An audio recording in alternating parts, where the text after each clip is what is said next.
अस्सलाम वालेकुम दोस्तों। आज जब इंडिया ओमान का मैच था तो हम सोच रहे थे कि 6 ओवर खेलेगी ओमान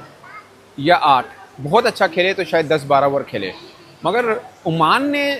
आज इस तरह का खेल पेश किया कि हमें बिंग पाकिस्तानी ये लगा कि शायद पाकिस्तान अगर इस तरह खेले तो एक अच्छा मैच हो सकता है भारत के साथ।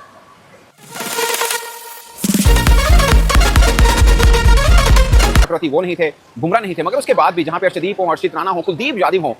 इस और खासकर पांड्या भी उनके साथ हो और पूरे का पूरा बैटिंग वही होगा। बैटिंग ऑर्डर जरूर चेंज हुआ, खासकर 11वें नंबर पर थे सूर्य कुमार यादव कप्तान, मगर जो बल्लेबाज खेले जिसमें शुभमन गिल है, अभिषेक शर्मा है, तिलक वर्मा है, संजू सैमसन है, बैटिंग पूरी की पूरी उनकी खेली है। रन भी थोड़े शायद कम जरूर बने और उसकी वजह समझ में आ सकती है कि रिवर्स बैटिंग ऑर्डर चलाया, मगर जिस अंदाज से बल्लेबाजी ओमान ने की है वो बहुत बड़ी सीख है कि कुलदीप यादव जिनको हम लोग दिमाग पर रखते हैं तो बहुत ज्यादा रखने की ऐसी जरूरत है नहीं है। अगर आपको इंडिया को हराने तो उनके स्पिन पे अटैक करना बहुत जरूरी है। मेरा मानना है कि ओमान कभी भी मैच के अंदर नहीं था, मगर शायद ओमान की यही जीत थी कि भारत के बॉलिंग को वो 20 ओवर टिक कर खेल ले। उन्होंने अपने माइंड में शायद ये रखा हो, मेरा भी ये ख्याल था कि 120-130 रन भी कर लें तो कोई मसला नहीं है, 20 ओवर खेलना उनके लिए जरूरी है। मगर हमाद मिर्जा ने जैसे बल्लेबाजी की है, जैसे कलीम ने बल्लेबाजी की है, कराची से हैं, मलीर के इलाके कराची से, अगरचे पाकिस्तान के अंदर तो बहुत ज्यादा डोमेस्टिक रिकॉर्ड उनका सामने नहीं है, ओमान में की तरफ से वो खेल रहे हैं और जबरदस्त किस्म के वो ऑलराउंडर हैं, बॉलिंग भी करते हैं, बल्लेबाजी भी करते हैं। खासकर आप उनका स्ट्राइक रेट देखें, और जब वो बल्लेबाजी करने आए उस वक्त हम थे कि यार पावर प्ले में या 2-4 ओवर पूरी की पूरी टीम फारिग हो जाएगी, मगर जबरदस्त किस्म की बैटिंग की है। 2 छक्के 7 चौके 46 बॉल पर 64 रन किए हैं और 140 ऑलमोस्ट उनका स्ट्राइक रेट बनता है, जो कि अपने आप में खास कमाल है। और शायद कोई इमेजिन नहीं कर सकता था कि कोई ओमानी ओपनर इस तरह भारतीय बॉलर्स के सामने दीवार बनकर खड़ा होगा। हमाद मिर्जा ने पाकिस्तान के खिलाफ भी छोटी इनिंग खेली थी मगर अच्छी खेली थी। ये तो वेरी गुड बैट्समैन, और जहां पर 33 बॉल्स पर उन्होंने 51 रन किए थे, 5 चौके 2 छक्के 154। आप सोचिए ओमानी बल्लेबाज अगर 150 के स्ट्राइक रेट के साथ बैटिंग कर रहे हैं तो कुछ खास कमाल जरूर होगा। अगरचे इंडिया ने बहुत बॉलर्स अपने ट्राई किए थे, लाइक शिवम दुबे को भी उन्होंने दिया, अभिषेक शर्मा भी थे, तिलक वर्मा ने भी ट्राई आउट किया,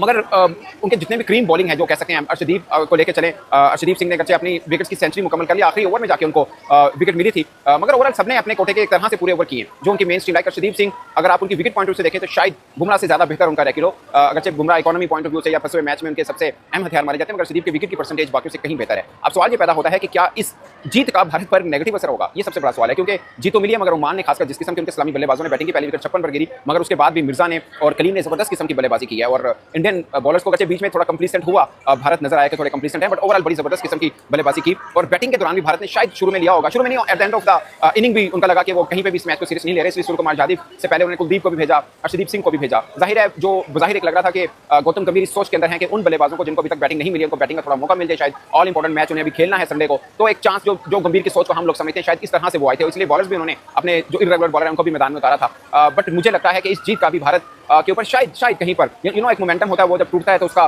दूसरी टीम को फायदा उठाना चाहिए। अब ये देखना है कि पाकिस्तान इनका फायदा कैसे उठा सकता है। मैं ये समझ रहा हूँ पाकिस्तान की प्लेइंग 11 पे एक अलग वीडियो के सूरत में बात जरूर होनी चाहिए, बट हम शायद हारिस रऊफ के साथ आए, हम शायद शाहीन शाह अफरीदी, ये दो हमारे होंगे। आई डोंट थिंक सो कि फहीम अशरफ भी इस तरह प्लेइंग 11 का हिस्सा बने, मगर एक चीज तो साफ हो रही है कि स्पिन को काफी मदद मिल रही है, क्योंकि यहाँ पे शिवम दुबे ने भी बॉल की है, हर्षित राणा ने भी बॉल की है, पांड्या ने भी की है, अर्शदीप सिंह ने भी की है, तो 4 एक तरह से पेसर थे, मगर अगर अक्षर पटेल को थोड़ा छुपा के जरूर रखा, कुलदीप ने ओवर किए हैं, बट स्पिन का खाता शायद ज्यादा बेहतर रहेगा। तो पाकिस्तान को ये सोचना है कि लास्ट मैच में जब उन्होंने सुफियान मुकीम को नहीं खिलाया तो क्या भारत के खिलाफ ये स्ट्रेटजी होगी, क्योंकि आपके पास 3-4 ओवर करने की ऑप्शन साइम यूब की तो आपको मिल जाती है, ब्रार आपके ऑलरेडी कर रहे हैं, नवाज ने भी 3 ओवर करने हैं, तो कुल मिला के 12 ओवर की ऑप्शन तो स्पिनर्स के आपके पास ऑलरेडी है। अगर कप्तान ने लास्ट मैच में ओवर किया हो सकता है इंडिया के खिलाफ भी ओवर करें तो 12-13 ओवर स्पिनर कर सकते हैं, बाकी 8 ओवर के ऑप्शन भी हमारे पास शहीन भी हैं, वो हमारे पास हारिस रऊफ भी हैं। सो इससे पाकिस्तानी खिलाड़ियों को शायद थोड़ा हौसला जरूर मिला हो कि ओमान चट्टान बन के खड़ा हुआ है तो हम भी पहाड़ बन के खड़े हो सकते हैं। सो एक अच्छा फाइटिंग मैच होना चाहिए। आज मैं खुद मानता हूं कि ओमान कहीं पर भी मैच के अंदर नहीं था, मगर एटलीस्ट उन्होंने फाइट किया है और मैच देखने वालों को मजा जरूर आया होगा कि ओमान जैसी टीम इंडिया के सामने यूं खड़ी है, उनके ओपनर्स बेहतर खेले हैं, फिर वनडाउन के ऊपर जब मिर्जा आए उन्होंने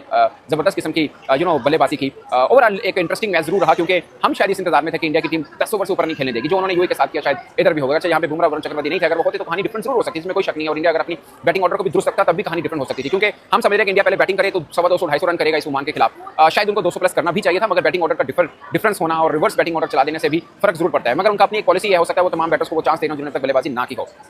आज इंडिया कंप्लीसन था, इवन के टॉस के ऊपर उनके कप्तान सूर्य कुमार यादव भी भूल गए कि उनको क्या चेंजेस लिए, उन्होंने बल्कि मजाक से कहा मुझे लगता है कि मैं भी रोहित शर्मा हो गया, क्योंकि वो 2 चेंजेस का नाम नहीं ले पा रहे थे। खैर भारत को जीत तो मिली है, नॉकआउट है, और दूसरे ग्रुप से नॉकआउट चल रहा है श्रीलंका, और इधर से टीम इंडिया हुआ है, और पाकिस्तान और इंडिया का दोनों के लिए अहम मैच संडे को होगा, जो कि 21 को दुबई में खेला जाएगा। इंडिया को ये मैच अबू धाबी में खेलना था, मोस्ट प्रोबेबली पाकिस्तान ने भी सुपर 4 के अंदर